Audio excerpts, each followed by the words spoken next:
Assalamualaikum warahmatullahi wabarakatuh. Perkenalkan, nama saya Desahdian Yuniastuti, guru di SMK Kesehatan Aditapa Madiun, sekaligus mahasiswa PPG dalam jabatan kategori 3 tahun 2023 Universitas Negeri Semarang. Nomor induk mahasiswa 2398014068. Hari ini, Selasa, 5 Maret 2024, saya akan melaksanakan ujian kinerja praktik pembelajaran pada siswa kelas 10 FKK mata pelajaran Dasar-Dasar Teknologi Kefarmasian bab praktik dasar tentang proses pembuatan obat materi larutan. Wassalamualaikum warahmatullahi wabarakatuh.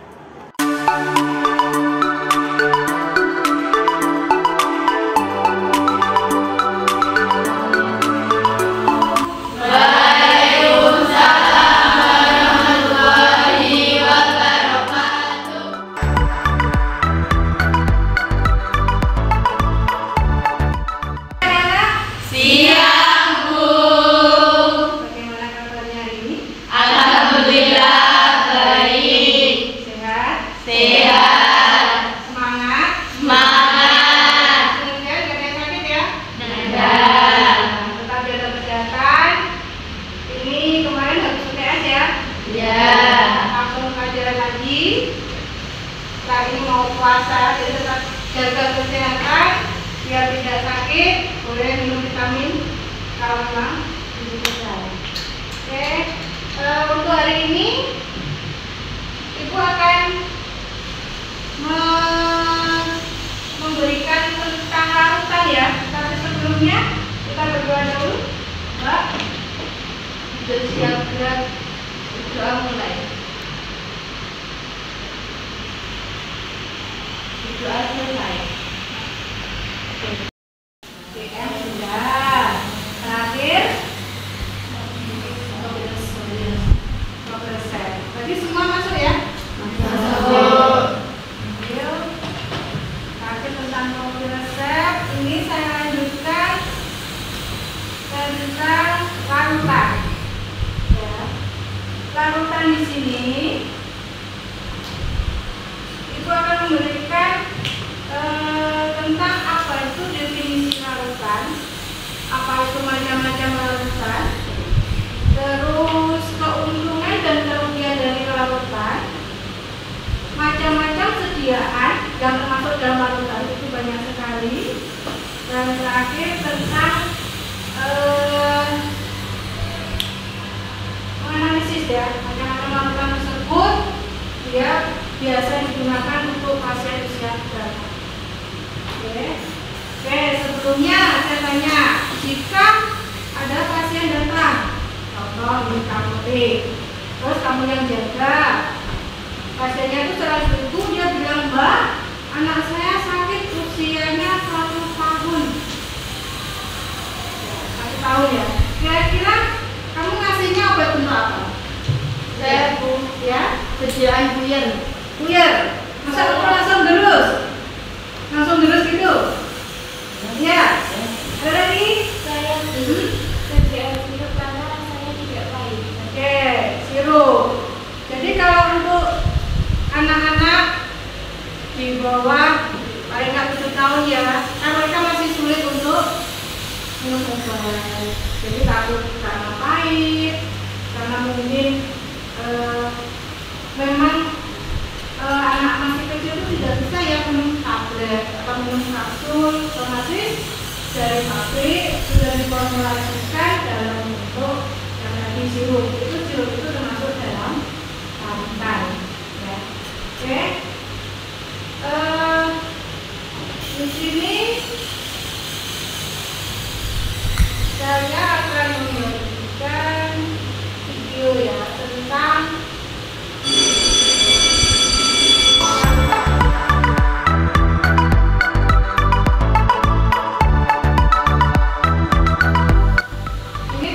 video larutan ya Nana ya? Iya.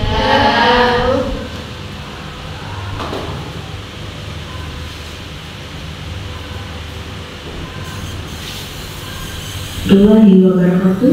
Pada pertemuan hari ini kita akan mempelajari tentang materi sediaan obat bentuk larutan.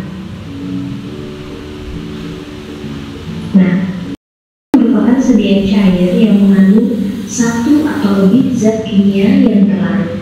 Ingat ya, dia dapat mengambil satu atau lebih zat kimia yang terlarut. Untuk larutan harus larut ya, nanti berbeda lagi dengan yang namanya emulsi dan suspensi. Nah, untuk larutan sendiri ada yang disebut dengan solut dan ada yang kita sebut dengan solvent. Bisa dibedakan ya. Nah, ini adalah berbagai macam solvent atau pelarut yang biasa dipakai untuk membuat sediaan obat larutan.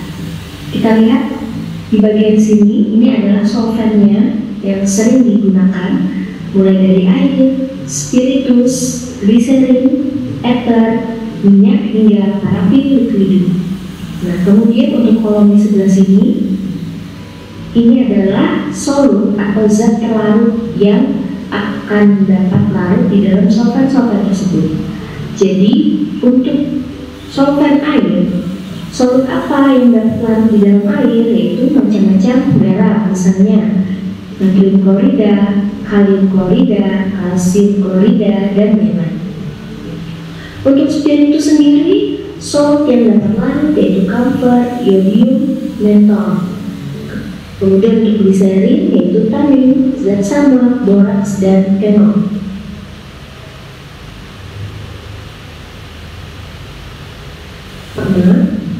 Nah, faktor pertama yaitu sifat dari solut atau solvent, yaitu sifat dari zat terlarut atau pelarutnya. Di sini disebutkan bahwa jika solutnya polar, maka akan larut di dalam solvent yang biasa tekniknya akan menggunakan.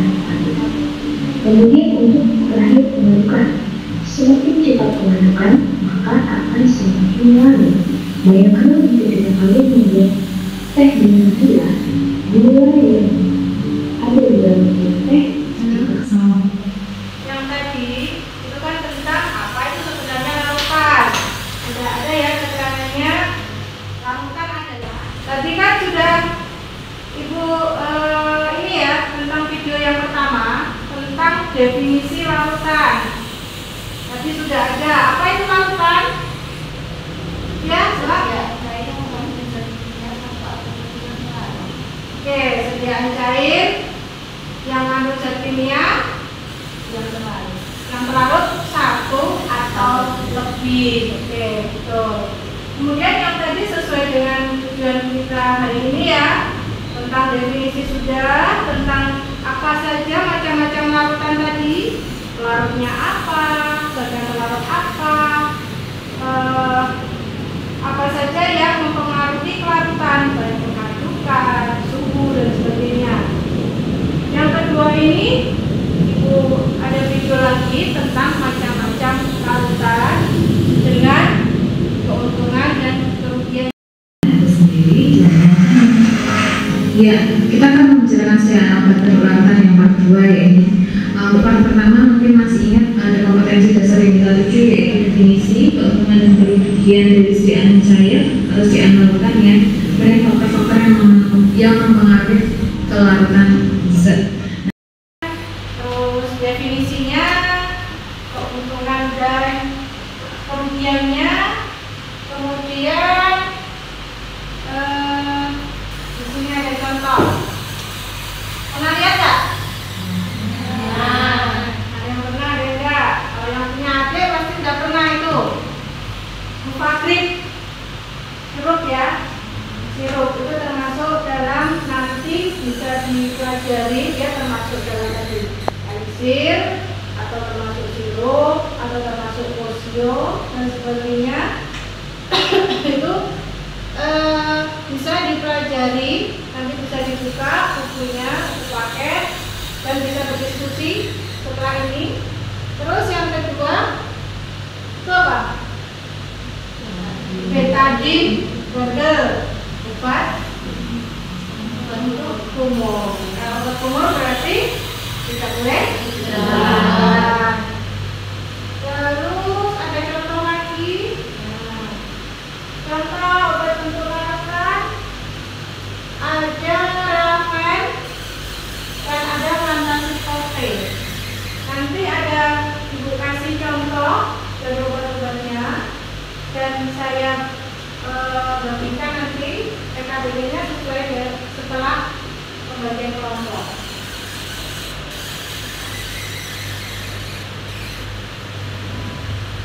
Pembagian kelompok seperti kemarin sudah saya kasih kelompoknya menjadi 4. Silahkan sesuai kelompoknya masing-masing seperti minggu kemarin.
Silakan dipelajari petunjuk KPT-nya masing-masing dengan petunjuk. Di situ ada 5 soal dan bisa dilihat di depannya ada contoh obatnya ya. Ada contoh obat, di situ dia termasuk dalam larutan yang macamnya apa. Di situ ada bawahnya ini contoh suspension, jadi dia termasuk dalam suspensi. Ada lagi nanti yang elixir atau sirup dan sebagainya. Silakan dilihat di kemasan obatnya dan silakan dikerjakan RKPD-nya. Nanti kalau ada pertanyaan silakan bertanya.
kembalikan ke depan. Nanti kalau memang ada pertanyaan silakan, boleh saya yang nanya, boleh kalian yang nanya, bebas ya. Nanti kalau memang tidak bisa jawab nanti dibantu, tapi insya Allah bisa ya. Pokoknya siapa? Maju, Mbak.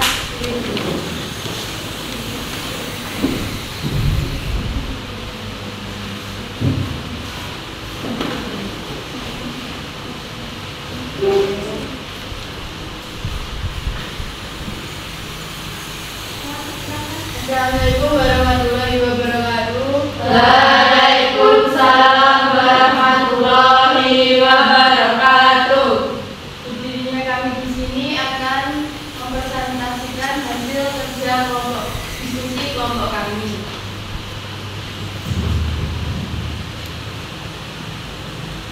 Apa yang dimaksud dengan solusi yang melakukan? Lakukan hasil kerjaan saya yang mengandung satu atau lebih zat kimia yang terlalu.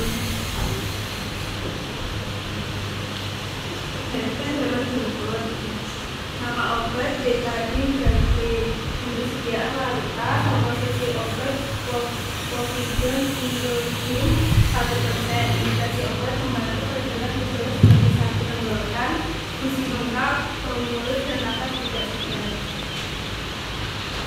Gambar prosesnya seperti ini.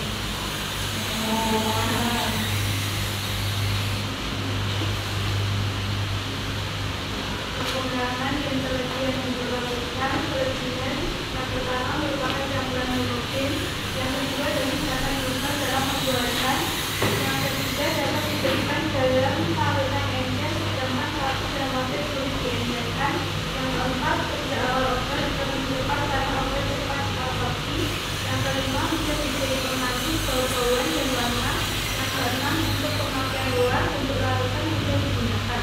Untuk kekurangan yang pertama volume bentuk larutan lebih besar, yang kedua ada obat yang tidak stabil dalam larutan, yang ketiga ada obat yang cepat memiliki rasa dan baunya dalam kandungan.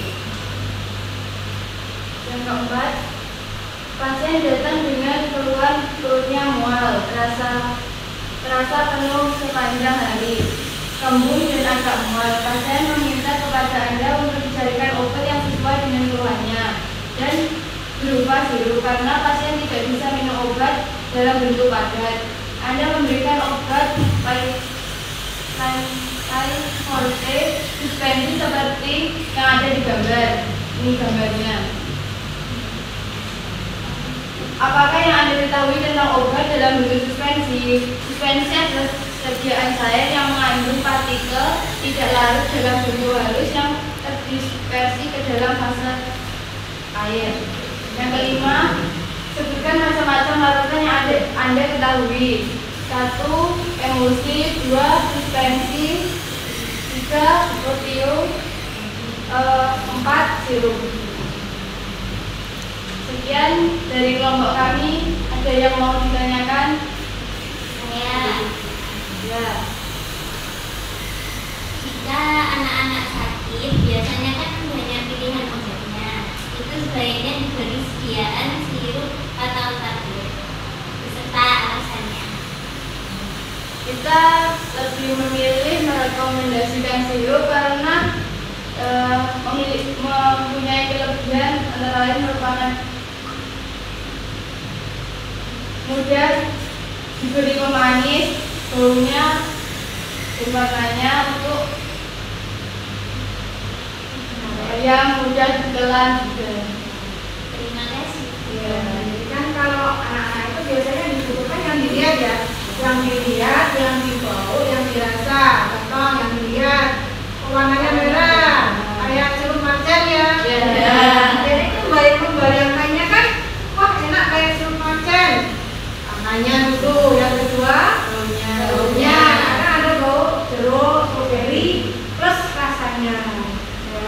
Jadi kenapa kok larutan itu kalau untuk anak-anak biasanya diberikan rasa sama baunya, jadi biar anak-anaknya juga mau minum.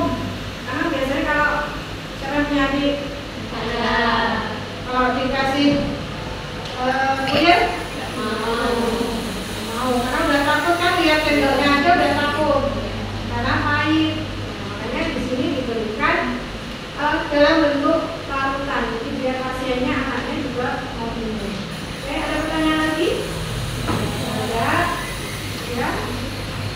Sekian presentasi dari kami. Bila ada kesalahan, mohon maaf. Assalamualaikum warahmatullahi wabarakatuh. Waalaikumsalam warahmatullahi wabarakatuh. Nomornya siapa yang maju? Saya Silakan.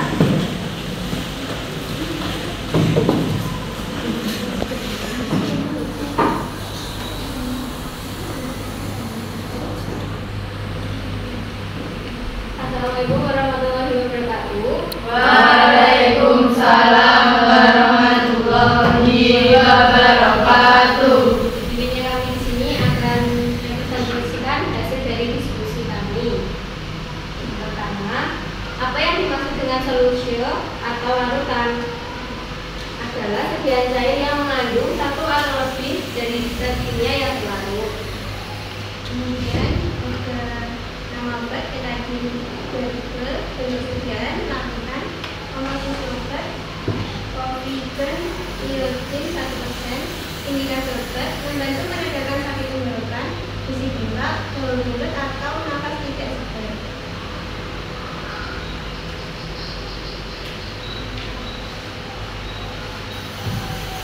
Apakah kelebihan dan kekurangan obat dalam bentuk larutan?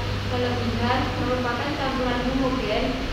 Dosis dapat diubah-ubah dalam pembuatan. Kerja obat lebih cepat karena obat cepat diabsorpsi, dan kekurangannya volume bentuk larutan lebih besar. Ada obat yang tidak stabil dalam larutan. Ada obat yang sukar ditutupi rasanya dan baunya dalam larutan. Apakah yang Anda ketahui tentang obat dalam bentuk suspensi? Suspensi adalah sediaan cair yang mengandung partikel tidak larut dalam bentuk halus yang terdispersi ke dalam satu cair.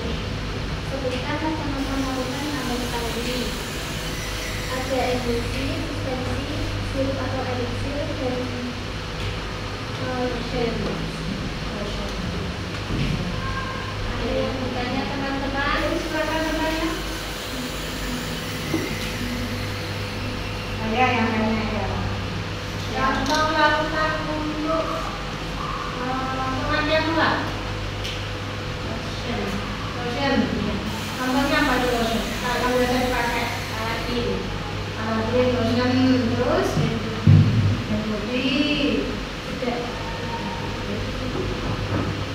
Ya, akan dipakai ya. Jadi ada kayak alatin lotion. Jadi digunakan untuk pengobatan gatal atau dia keringat ya. Terus kalau yang hand body berarti dimasukkan ke tentang kosmetik. Tapi dua-duanya termasuk dalam lotion dan larutan. Yang lain ada pertanyaan? Ada pertanyaan boleh Pak? Ya. Kenapa suspensi kalau sebelum itu harus dibacakan? Karena supaya larutannya tercampur, kan suspensi bisa terbagi menjadi dua fase. Fase minyak sama fase airnya bisa terpisah. Ya, karena kalau diam ya, dia akan mengendap. Makanya harus dikocok dahulu sebelum diminum. Jadi agar campur. Terus pertanyaannya ada lagi? Sudah? Sekian presentasi dari kami, kurang lebihnya mohon maaf. Wassalamualaikum warahmatullahi wabarakatuh. Waalaikumsalam warahmatullahi wabarakatuh.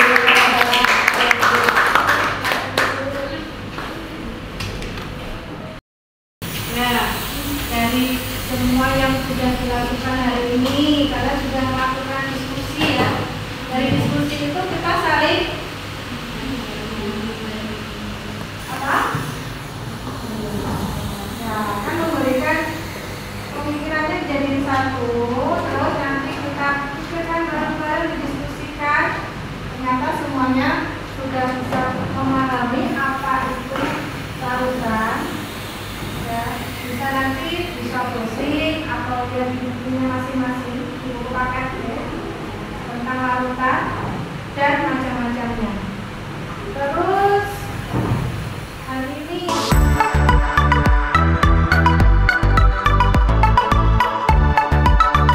apa yang kalian dapat dari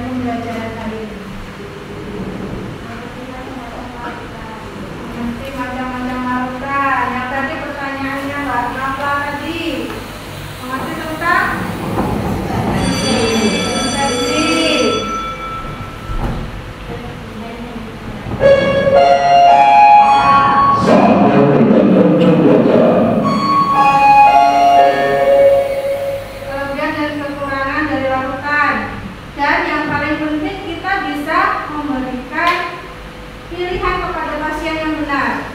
Nah, kalau anak-anak nggak harus tablet atau buyar ya, karena ada pilihan lain yang lebih menarik dan dosisnya juga sudah pasti. Kalau untuk itu kan karena obatnya kan bebas terbatas ya, bebas dan bebas terbatas, jadi boleh dipilih oleh pasien tanpa resep dokter. Jadi bisa langsung diberikan ke anaknya kalau memang hanya sakitnya biasa kayak flu atau panas. Tapi kalau sudah lebih dari 3 hari atau 5 hari harus dibawa ke dokter atau ke rumah sakit. Jadi bisa kita simpulkan, larutan adalah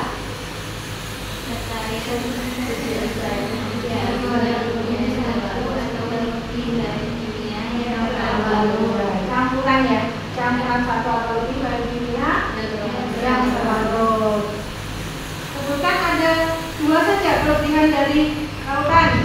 Keuntungannya cepat absorpsi. Terus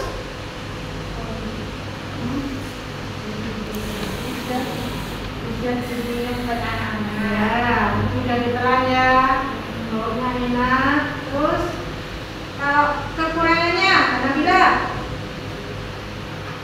ada obat yang tidak stabil dalam larutan ya, ada beberapa obat yang tidak stabil dalam larutannya. Kemudian macam-macam, 2 macam saja, 2 macam larutan yang termasuk dalam larutan.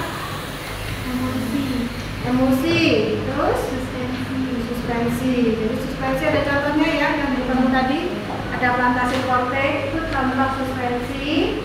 Terus ada contoh eliksir dan sebagainya, sudah saya berikan contoh-contohnya di depan kalian tadi. Oke, ada pertanyaan lagi? Tidak ada. Seperti biasa, sebelum kita tutup, silakan buka grup WA-nya. Saya kirim postas. Silakan dikerjakan. Jangan lupa namanya dan sebagainya.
sehat, jaga kesehatan.